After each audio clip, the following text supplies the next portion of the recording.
Am I good to tweet any of the information that you sent us via text? Okay, because that. Oh, BCSO sent us that. Okay, gotcha. Thank you, sir. Thank you, Danny.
Take the base off. Oh, I see what you mean.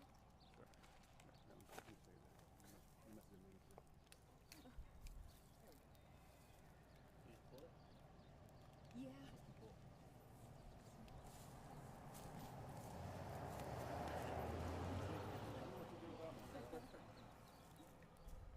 Struggle for a little bit.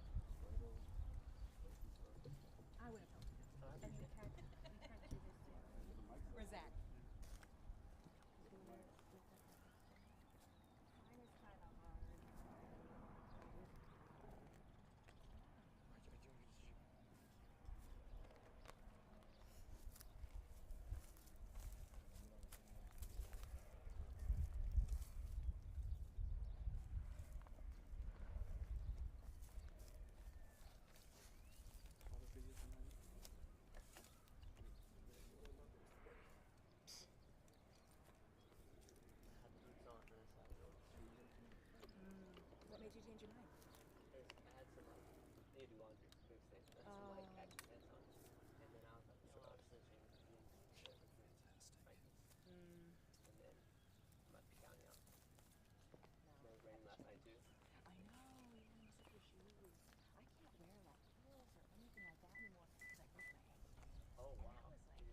Mic check, 1 2 3 4 5, 1 2 3 4 5. Mic check, 1 2 3 4 5, 1 2 3. Test, test, test. Test, test, test, 1 2 3. Mic check, 1 2 3. Okay.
similar to anything? Okay. Okay, well then, it shouldn't be lost on you. I don't really usually have, no. They're friends. You got this hand solo. It's like the first like day or two, it's just like, but then after you can just like, probably, yeah, I'm like that. Just like, dude, I don't like it.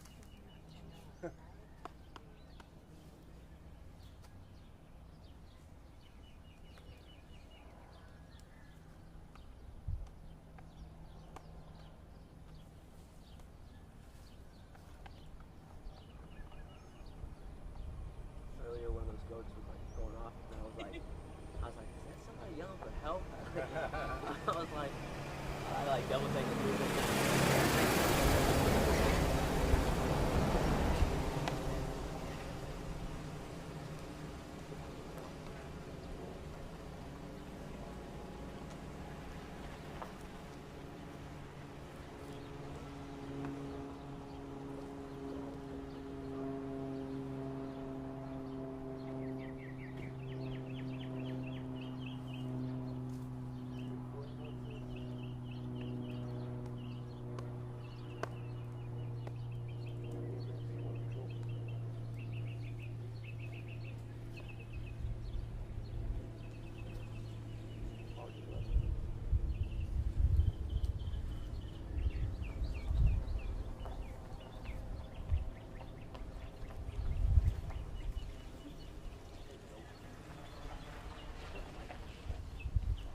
Is it on?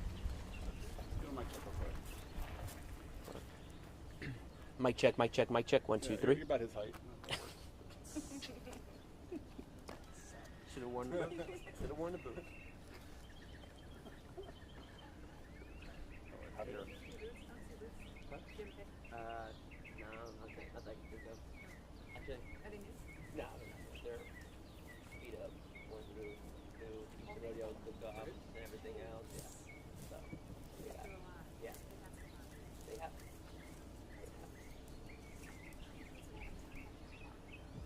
I think those are just one of the so much second nature, so those are good. I could definitely go for should I just wear like to go out somewhere in the one with somewhere nice, but those just I don't have any problem taking out, getting them dirty and then just throw them off or put them on.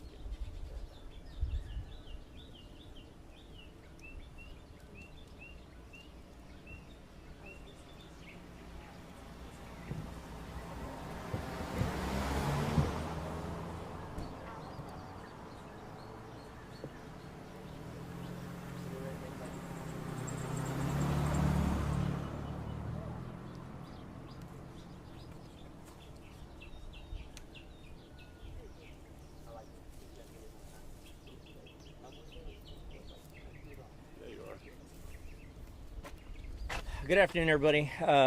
We're out here to give an update on basically an ongoing case that we've been working out here for some time now.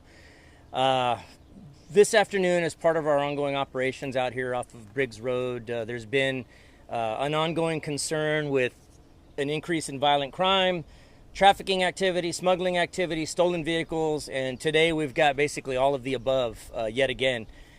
So earlier today, some of our investigators from the organized crime group were out here conducting surveillance. They had occasion to make a couple of traffic stops, vehicles leaving this location. On one of the traffic stops in particular, the driver of the vehicle fled and left behind a male passenger and 2 female passengers. The 2 female passengers in that car turned out to be a 16-year-old little girl and an 18-year-old little girl from Mexico. Both of them undocumented immigrants. Surprisingly enough, both of them were under the understanding that they were traveling to Dallas. They were being taken to Dallas to be with relatives. I tend to think that these smugglers probably had other plans for these young ladies, whether they knew it or not. The suspect that was left behind with them was actually armed with a knife, but he also had in his possession their IDs, these 2 little girls' identifications. They had been given changes of clothes already, and as I mentioned, I'd bet any sum of money that these guys were up to no good with these young ladies. At any rate, they're safe and sound. Once we got back to this residence, we found probably about another between 35 and 39, mostly young men that were being held here, probably to be moved further up north. Some of them complaining about injuries to their feet, where they had been obviously walking through the desert, rocky areas, and their feet got pretty torn up. But interestingly enough, a lot of them also had on camouflage clothing, and then had like carpet glued to the bottom of their shoes, which is a pretty common tactic. The camouflage clothing to obviously mask their somebody from the air being able to see them, but then the carpet glued to the bottom of their shoes to be able to mask their footsteps, their footprints, so that any Border Patrol or other border agencies that may be following them to not be able to count accurately how many people are in the group. At any rate, we called in HSI to help us out with the case. They, in turn, I believe, called Border Patrol to help transport. At this point, these folks are going to be taken to the federal offices and interviewed, and to see if we can determine who among the group are actually coyotes and who are truly victims. As far as the other females, there were another 3 females there. One of them had a pretty substantial abscess to her foot, where it looks like, having been walking through the desert, she developed severe blisters, but now it looks like it's infected pretty badly. So we actually, when we first got out here, we bought food for everybody out of pocket. The deputies pitched in, and we purchased food and water for them. They had told us that they hadn't eaten in about 6 days. So, certainly the human element takes over, and although we're here to do a job, you don't want to just leave your fellow man starving and thirsty. So we took up a collection and got them some food and water and made sure that everybody was taken care of, and we had EMS come and check them out. So overall, everybody's in pretty good health. As I mentioned, though, some of them did have some foot injuries as a result of the travel. Interesting of note, when the suspect, the driver that bailed out of the car, we do know who he is at this point, although he did get away for today. We stopped another vehicle that was there to pick him up. It appeared she was there to pick him up. That driver of that vehicle, the female that was there, was identified, and we found out that we had felony warrants for her.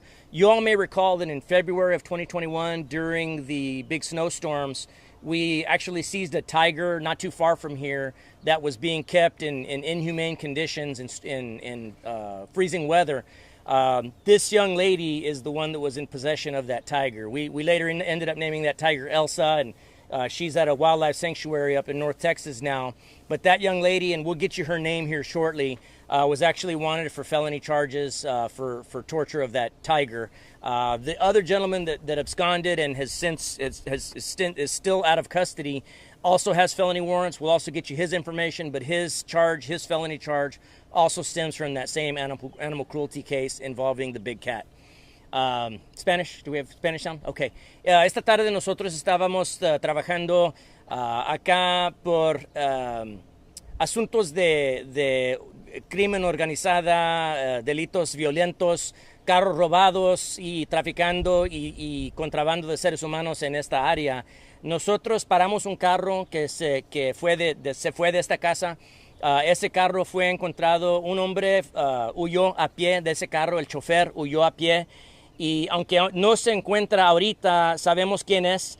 También una mujer que iba buscándolo, la paramos a ella y encontramos que ella es una sospechosa en un caso involucrada con crueldad contra un tigre que nosotros nos encontramos el año pasado. Ella y el hombre que huyó a pie, ellos dos estaban involucrados en ese caso. De cada manera, 2 señoritas que estaban en el carro ese con el sospechoso que huyó a pie son señoritas de 16 y 18 años de edad que son de México. Y pues para nosotros, yo pienso que estas señoritas, aunque ellos no lo sabían, ellas iban a ser víctimas de traficando de seres humanos. Ellas pensaban que estos sospechosos las iban a llevar a Dallas a encontrarse con familiares, pero para mí que estos sospechosos iban a hacer algo más con estas señoritas. Afortunadamente nosotros las salvamos y ahora están bien. Nosotros les hablamos a los agentes federales de HSI, Homeland Security, que ellos están encargando del grupo. Son aproximadamente 40 personas, 39, 40 personas, que son, la mayoría de ellos son hombres jóvenes, y pues algunas de ellas son señoritas de diferentes edades, pero la más jovencita es una muchachita de 16 años de edad. La mayoría están bien, su bienestar están bien, pero muchos de ellos estaban quejándose de cortadas en los pies. También tenían más que 6 días de no comer, no andar tomando agua. Entonces nosotros, entre yo y mis oficiales, les compramos comida y agua y les dimos eso simplemente para darles un poco de auxilio. Como seres humanos nos molesta también que alguien les vaya a hacer esto a estas personas pobres, y entonces nosotros les quisiéramos ayudar con lo que se pueda. It should also be noted that at present we're actually in the process of there's actually three different buildings on this property. This home here, a workshop area, and then another home on the other side of it. They were all found within that home. We actually haven't made entry to this first house yet, but we've got a search warrant that we're going to be executing on it here shortly. And then in the workshop between them, we've got 3 stolen vehicles, which is it's a pretty common find out here. Big trucks that were stolen. We don't know where they were stolen from just yet, but we do know that they're stolen. They rip the back seats out of them, and then they'll take them down south and then bring them back up with smuggling victims in them. Sure enough, these are 3 4x4 trucks that are all gutted, and we know for a fact that several of these folks were smuggled up in these pickups that we've recovered at this point. Any idea how long they had been in this house? No, I know that they've been here different times, depending. They've come up in different loads, but they all, without fail, mention that it's been about 6 days since they've had a meal, and it's heartbreaking, no matter how you look at it. You mentioned this was because of an ongoing investigation. Back in February, we had another bust, very similar, just up the road. Is that all from the same investigation? Absolutely, all the same. I can't say that it's the same group, but I can say that it's that same type of activity that's brought us out here to this area. Because it's not a victimless crime. I mean, there's violent crimes that have happened out here. Possibly turf battles, possibly fighting over money. I mean, the fact that there's about 40 people here and they're all paying anywhere from $6,000 to $10,000 a piece to get smuggled in, that's major money. That last case that we had, I think we seized probably upwards of $60,000 on that night, and that's not even a drop in the bucket compared to what we're seeing. They're very organized. They issue these people each a cell phone to call loved ones and to make sure that they're going to have the rest of the money when they get to their destination. And if they don't have the money, God knows what's going to happen to them at that point. These folks are just heartless, cruel, zero regard for human life. Certainly zero regard for a 16-year-old little girl that doesn't know where she is, or her parents are back in Mexico. It's just a scary situation no matter how you look at it. And to me, if nothing else, today's operation, the fact that we saved a 16-year-old and an 18-year-old who were absolutely going to be trafficked, that to me makes it all worth it. The lady with the tiger, why do you believe that she was going to pick up that initial guy who ran away? She was giving some indicators that she was in the area waiting, and we knew that we had a guy that he absconded out into the brush, and we were out looking for him, and she kept driving around, parking, and she was probably in phone contact with him, and he was telling her where to park so that he could come out and jump in the car.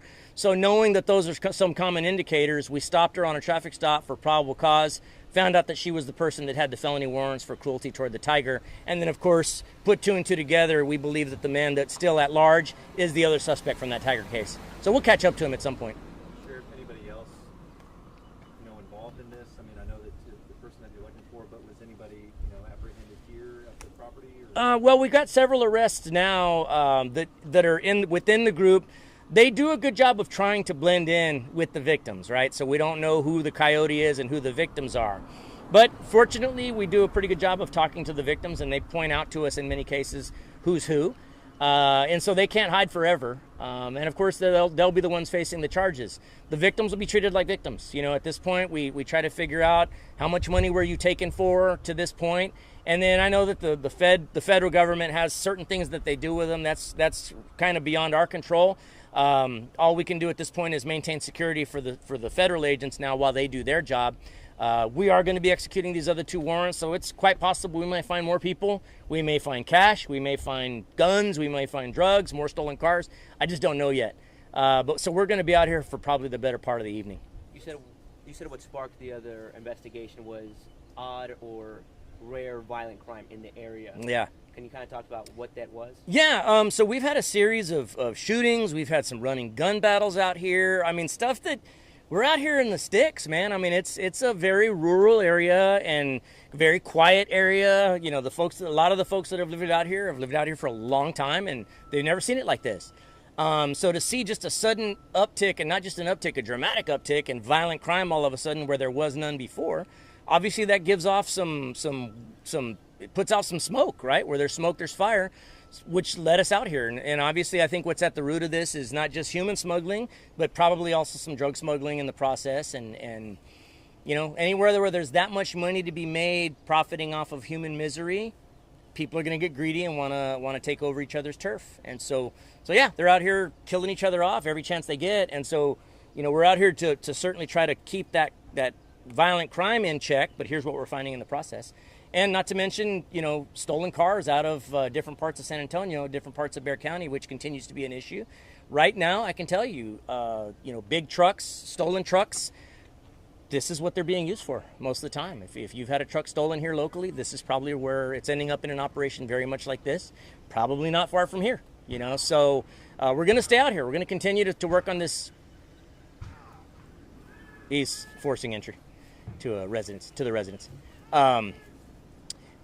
You know, at this point, we're going to continue to work the operations out here and go where the information takes us. Any idea why these criminal organizations, whether it's 1, 2, or however many, are moving into this part of town?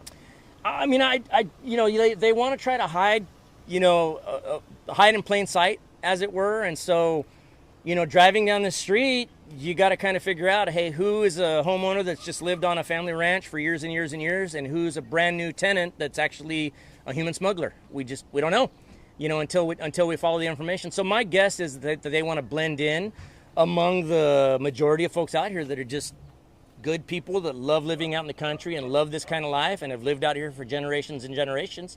But it's a tragedy that all of a sudden these guys move in and all of a sudden they've got violent crime where there was none before.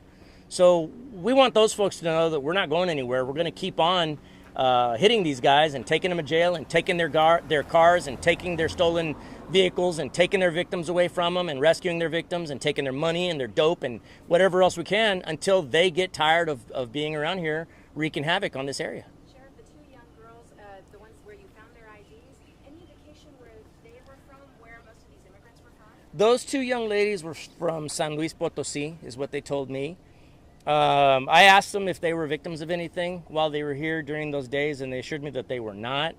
One of them did try to lie to me. She tried to tell me she was 17, but then when she gave paramedics her date of birth, I did the math, and I said, "You're not 17, you're 16. Oh, yes, you're right, I am. So, you know, they're not completely babes lost in the woods, you know.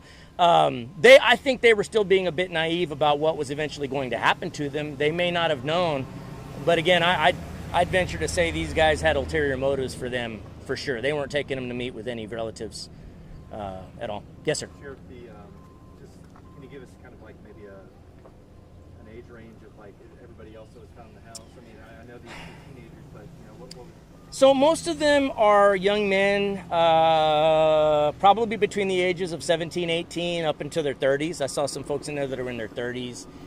So look, you know, I want to believe in my heart that most of these people are just looking for a better life, right? They're just want hard work that maybe sometimes people aren't willing to do for themselves here, and they're here to fill that role. But you know, with that being said, and I still believe that, right? I still believe that 99% of them are just here to look for a better life. But with that being said, back in February, not too far from here, we stopped a van that had some folks locked in it. and it was about 8 of them. Y'all came out and covered that. We did a press conference just like this on the side of the road.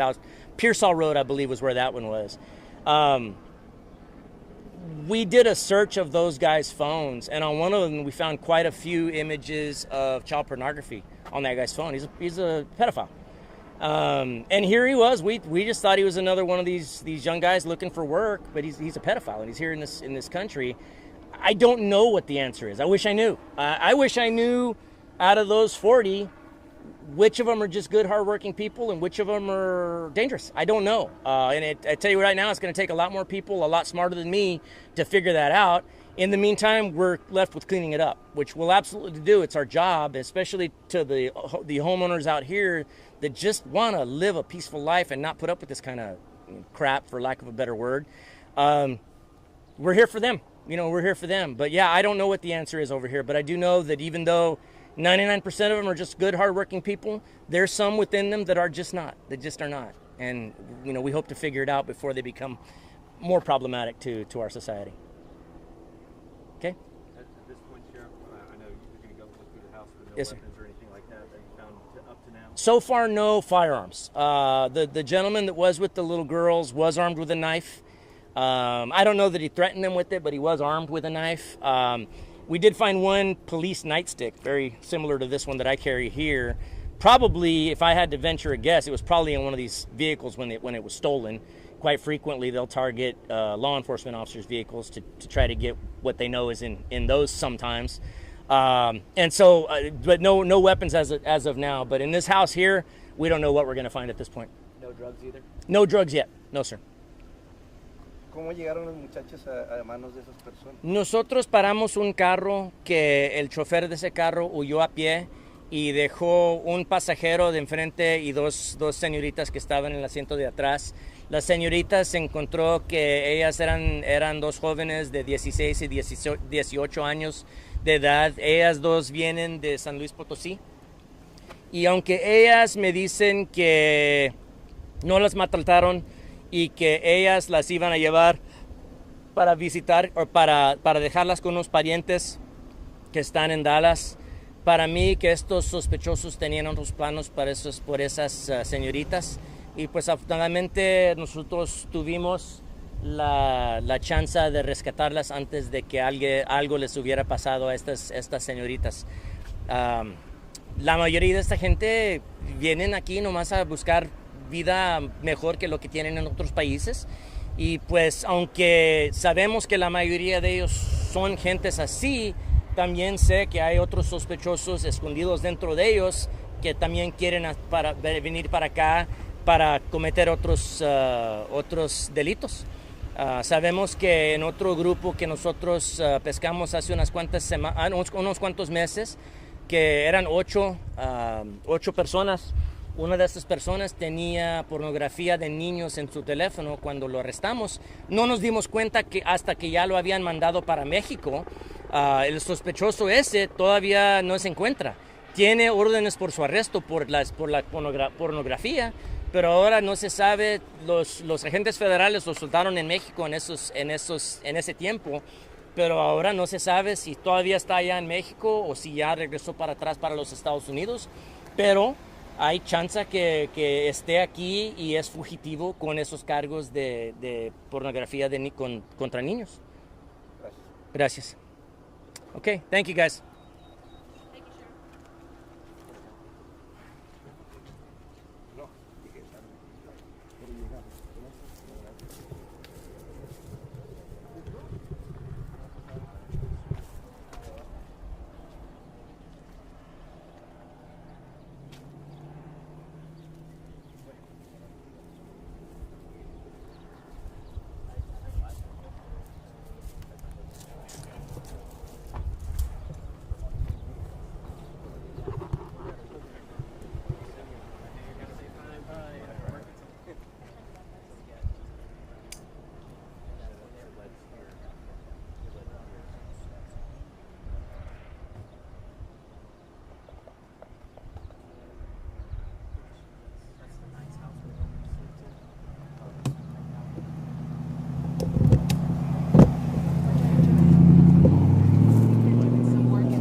Yes, sir.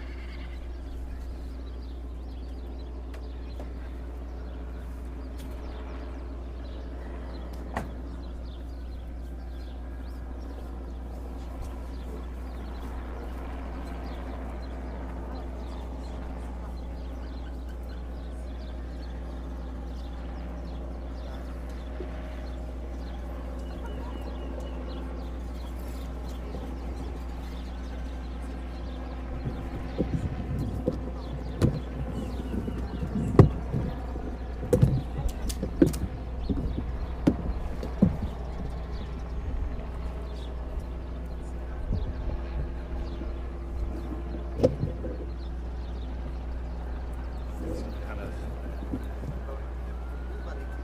Okay. I think I got it here. Yep.